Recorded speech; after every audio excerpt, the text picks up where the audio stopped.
And we are back, and we just finished another contender in the Oscar race, 2024's Flow. This one's rated PG with a runtime of 1 hour and 25 minutes. There was a lot of story for an hour 25. Like an hour 25 doesn't seem like a long time, right? Not really. Usually everything's, well, it's close to an hour and a half, but usually things are like an hour and 40. 40, now. Right. This comes to us from director Gints Zilbalodis, with writing credits to Gints Zilbalodis, Matiss, Kaza, and Dyens. This is currently streaming on Max. We caught it on HBO last night. Yeah. And you can rent it on Prime. Again, this is nominated in 2 categories: Best International Feature Film, Best Foreign Language, and then Best Animated Feature Film. 2 very great categories to be in.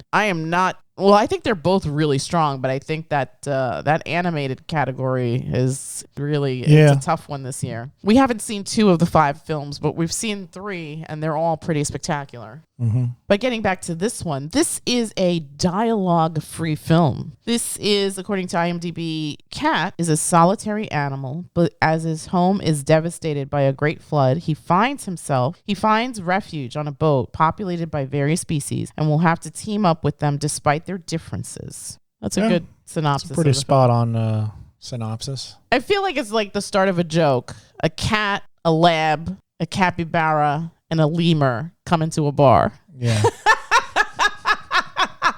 Hijinks ensue. Hijinks ensue. I feel like trailers for this film give some of the plot away, but I don't want to say more than that. I think this is a film that just came out that people should come into blindly to really get the impact of it. I think, as we mentioned in another review, at least for me, I'll come to you in a minute, this was a very stressful watch for me. This was a very stressful watch. Having been a cat owner and just loving animals in general, this was hard to watch. And in a short time, I feel like you make a connection with the lead character, which in this case is a little black cat. And I felt very emotionally vested in the story to the point where I was exhausted by the end. And it felt like this film was longer than an hour, 25 minutes, because at least for me, and I'll come to you with your thoughts in a second, I felt like I had been through an emotional ringer. Well, I think the storyteller does a great job in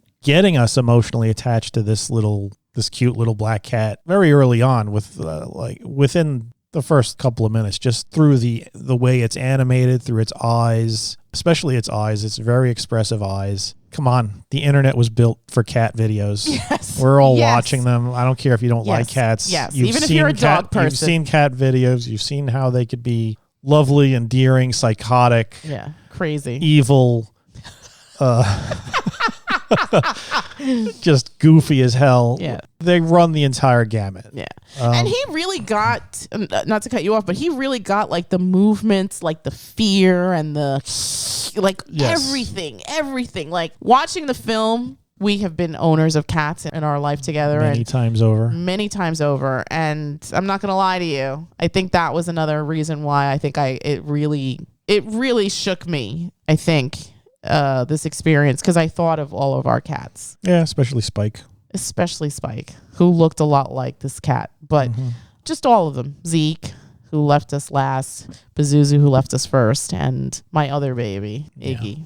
So I definitely, and you probably thought of Henry. Yeah. As well. This really touched me a lot. And not that I didn't like our other animated film that we are going to pair this with, but this one, even though I didn't cry as much, this one really gutted me, because I just felt like I was in constant just vigilance, and I'm sitting there saying a Hail Mary in my head, like, please let this little cat that's not even real, be okay. Well, I mean, there's a big difference between this and the Wild Robot. The Wild Robot is a comedy. Fair. There's nothing like, we mentioned it in the review, they even treat death comedically. Sure. Whereas in this, death is a threat. Yes, a real threat. When that cat goes into the water and is struggling to get to the surface, you are like, come on. Something's got to happen. Yeah. Let this cat be okay. Yeah. Or any of the animals, really. Yes. Who was your favorite? Of all the cat? animals? Yeah. Oh, besides the cat? Capybara. The capybara was definitely the most chill. He was, after the cat, he was like my favorite. I was like, if anything happens to capybara, we ride on these streets. He was funny because he was just like, I am the most helpful, but I'm also the guy who's, I'll be helpful, but just let me sleep. Just let me sleep. Just leave me alone. Yeah. I'm friendly. I'll even go out in the water and try and get your ball back for you. But yeah, for the most part, I'm just going to be here snoozing. Then there's the dog. The dog was just a big sloppy mess. He was a golden lab. That's exactly what golden labs are. Big sloppy mess. Yes. Just, I'm so happy to be here. Yes. You're all the greatest people ever. Yeah. I'm going to copy you. I'm going to run around you. You know what's funny that you said that, a big sloppy. Oh, this is terrible. But I was like, if this dog had a voice, in my head, it would sound like Chris Farley. Yes. Yeah. That spot on. Yeah. Like when he would do those things where he'd interview a celebrity and he'd be like, you'd be interviewing Paul McCartney and be like, you guys wrote like all those songs. That was cool, right?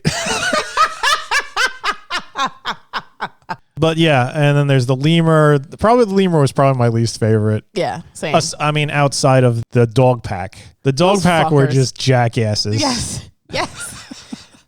And then there was the secretary bird, which I felt a little bad for the secretary bird. Yes. He was like, in my mind, the secretary bird was sort of like, I'm going to do the right thing, even if it hurts me. And then by the end, it was sort of like, I don't want to do this anymore. Yeah, okay, you're doing the right thing, but I don't want any part of this anymore. Yeah, I just want peace. I just want peace. And then there's the mysterious, the whale or Leviathan. I don't know if I don't even think. Yeah, everybody refers to it as a whale, but it wasn't. It had way too many fins and stuff to be a whale, so I think it was supposed to be like a Leviathan, like a mysterious sea creature. Yeah, I could see that.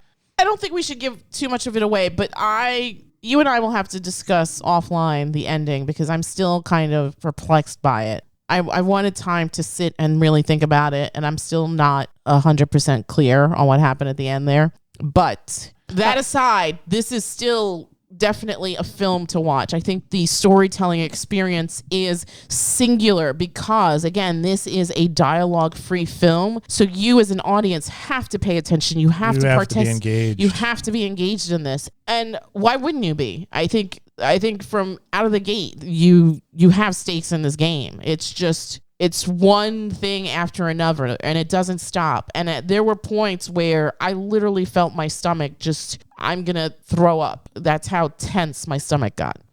Yeah, there are some pretty intense moments, especially as the water is rising. And just won't stop. And creeping in, like when the cat is on top of the giant cat. Yeah, that happens so fast. Yeah, that's the thing that was interesting about it is that suddenly there's like a flash flood, and you're like, okay. But then the water is still slowly rising and rising. And then at some point, it just starts rising really quick. And it's just enveloping the world. Right. And this film definitely has like some fantasy elements to it because a lot of it just doesn't make sense as far as like the types of animals that are there and the architecture of the ruined structures that they're going through. Like sometimes it's like, is this a Tibetan monastery? Right. Is this some sort of European cathedral or Colosseum? Right. Where the hell are we? And then you have the animals, like capybaras are from South America. Yeah. Secretary birds are from Africa. So are lemurs, I believe. Yeah. And yet they're all just like wandering around in the same landscape. Well, that's what I mean. I feel like, okay, so part of my interpretation of the film was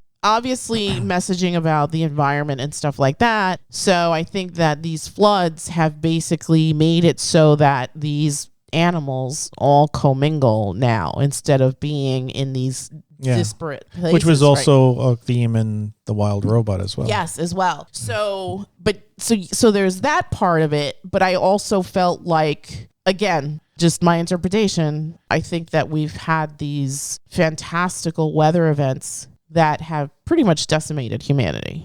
I didn't think that there were humans left here. No, I don't think there were any people left anymore. Yeah. I think, and it must have happened in a relatively short amount of time for the people to go away because the cat was living in that house. And clearly whoever lived there loved cats. And or maybe even that cat in particular. That cat, right, yeah. Because there weren't any other cats. No. Yeah, and he'd always return and sleep on that bed. Mm-hmm. So I'm guessing whatever it was that took people away quickly.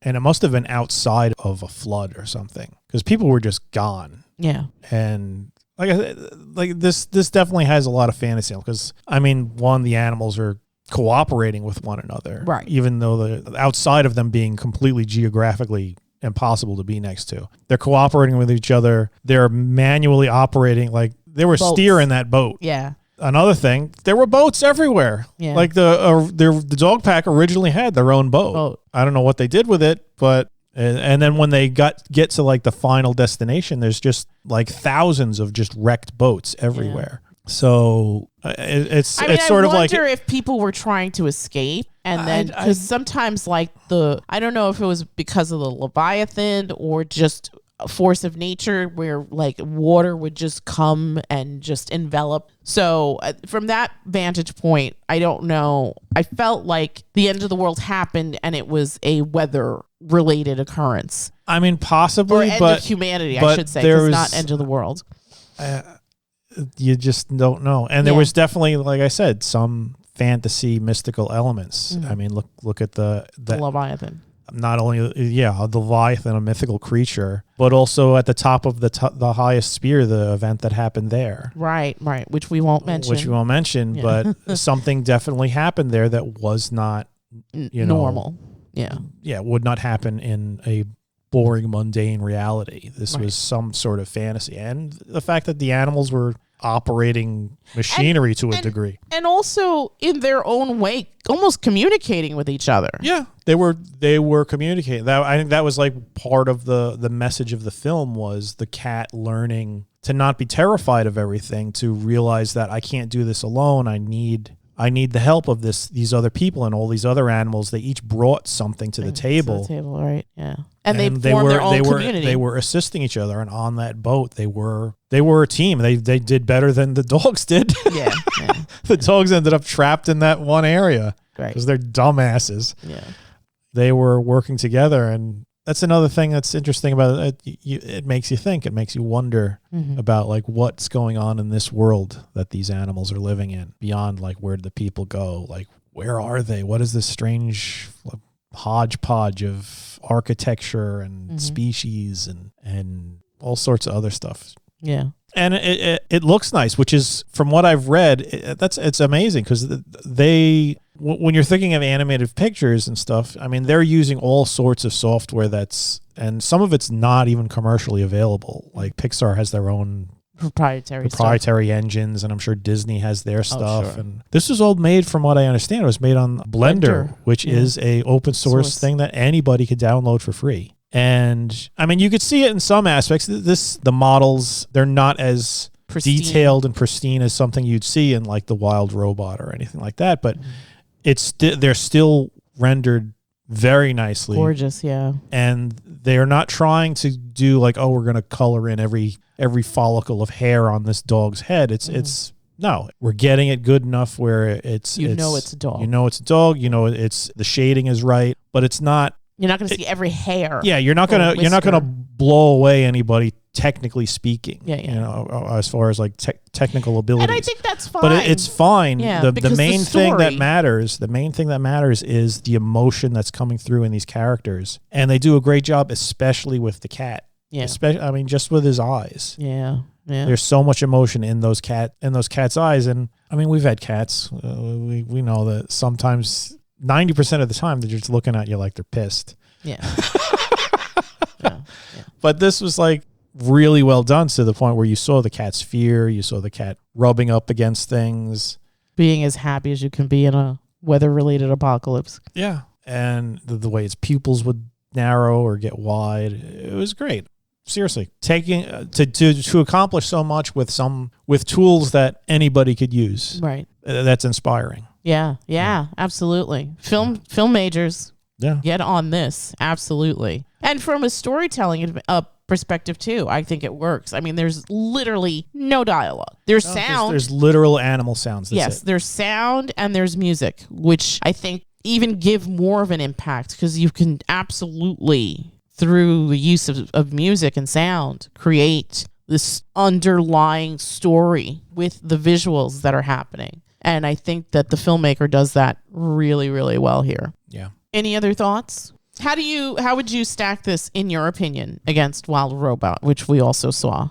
I mean, I like them both equally. I would say if you want something that's just more blanket entertainment, you go with Wild Robot. Mm-hmm. If you want something that's a little bit more heady, something that you're going to think about and wonder about, Flow. This one. Yeah. I'm really impressed with it. I think that we both like storytelling. We both are fans of animation. It's gratifying to see how animation has exploded throughout the years, not just Pixar and Disney, but just other forms of animation. You had mentioned how like Spider-Verse looks and Teenage Mutant Ninja Turtles looks, the newer ones, and it's nice that this isn't considered some hokey only for kids sort of thing. Like, storytelling is storytelling, and animation is absolutely part of the tapestry of storytelling. And I think that not only is it done well here, again, it's not as detailed or as sophisticated as some other things that we've seen. However, when you add the other components, again, the sound and the music, to the visuals, you have a pretty amazing storytelling experience. And again, because it's dialogue free, you really have to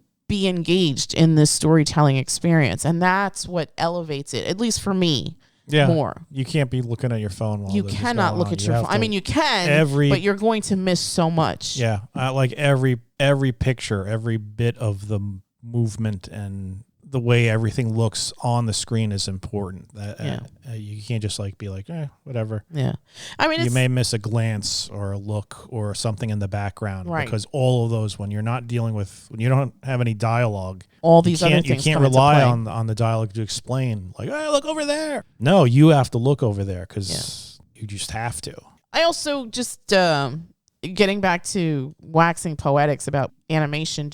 I'm a huge fan of Turner Classic Movies, and every once in a while I'll go on the app and I'll watch one of their little Popeye shorts. And so it's interesting to see the progression of animation when you see something like that as opposed to seeing something like this. Oh, God, yeah. It's quite the revelation, right, that we've come from Max Fleischer films to like DreamWorks sort of stuff. Yes. Or Pixar. Yes, all of that. And also this fabulous filmmaker who I'm hoping to see more from, Gints Zilbalodis. Massive apologies to you, sir. We would love to say your name, but I think I said that right, though. Gints Zilbalodis. Yeah, this was great. I am really excited with our animation double feature this weekend, and I am looking forward for more stories from this young filmmaker. This is considered animal adventure, computer animation, adventure, animation, and family, which I guess it hits on all those. Mm-hmm. I don't think you need to have a family to enjoy this. I just want to say that. No, I mean, the message of just learning how to work together is applicable to everybody, a young person or an adult, because there's always... Yeah, you don't need kids to go see this. Yeah. When you and I were first married, we didn't immediately start our family, and we would go see Pixar films. I mean, we were in the movie theaters like every weekend, but we were still seeing things that may not have been considered adult, but like still enjoying the whole storytelling experience. Mm-hmm. So, yeah, I mean, at the end of Monster, I think I cried in the theater at the end of Monsters when she goes, "Kitty." Yeah. When Scully comes in through the door. And who hasn't, like, either cried outwardly or just fought off the tears with all their strength for Inside Out? Oh, don't even get me started. That is, to me, that's still one of their strongest films. Just amazingly done. Amazing. And Coco. Yeah. Jeez, I was not ready for Coco. I was like, what just happened? Oh, look, I'm almost done with this film. And then, boom, that sequence. Yeah, I think I love that this filmmaker used animation. I love that he used open source materials. I love that this is dialogue free. I think it all comes together so nicely. I don't think you need kids to go see this. Absolutely. If you have Max or HBO or still paying cable like we do, just check it out. I don't think you'll be disappointed. It's not a long film. It didn't feel like an hour and 25 minutes. It felt shorter, right? It didn't feel, I mean. You just, in the beginning of this review, you said it felt longer than that. Did I? Yeah. You know, I think it felt longer because I felt like so much story happened and just the whole, like, I literally was tense throughout this. I felt like I was watching like a 2-hour film because my heart was constantly in my throat. For me, it felt like an eternity because I was waiting for the cat to get some food. Yes, that was another thing we yelled about. For the cat to eat something. Everybody else is eating stuff. And then those Fookers take his fish. Oh, those stupid dogs. We love dogs. We love dogs. However, these dogs were bad boys. They were selfish. Yes. Did we give numbers yet? No. Okay. 1 to 10. What are you going to give this? I would give this an 8. An 8? I'm going to give this an 8.5. I think I like it just a tad more than The Wild Robot. They're both excellent films. Again, both stories similar but different. If you are a film student, go check both of these out. There is so much merit in both pieces of storytelling, in both pieces of the vehicle which you're telling the story, which in this case is animation. And just one is, I wouldn't say dialogue heavy, but there's a lot of voice actors in The Wild Robot. They're all wonderful, and the story from where it starts to where it ends is such a gratifying journey. And then you have something like Flow, which is, again, dialogue free, where you have to pay attention to what's on the screen at all times in order to understand what's going on. And also, what an amazing storytelling experience. Yeah. I definitely super happy with our double feature this weekend. Flow from 2024 up for 2 Academy Awards, Best Foreign Film and Best Animated Film. Good luck, Gints. We got our fingers crossed from you, and we're looking forward to seeing more of your storytelling magic. And with that, we are going to wrap it up and bid you all a good night. Good night.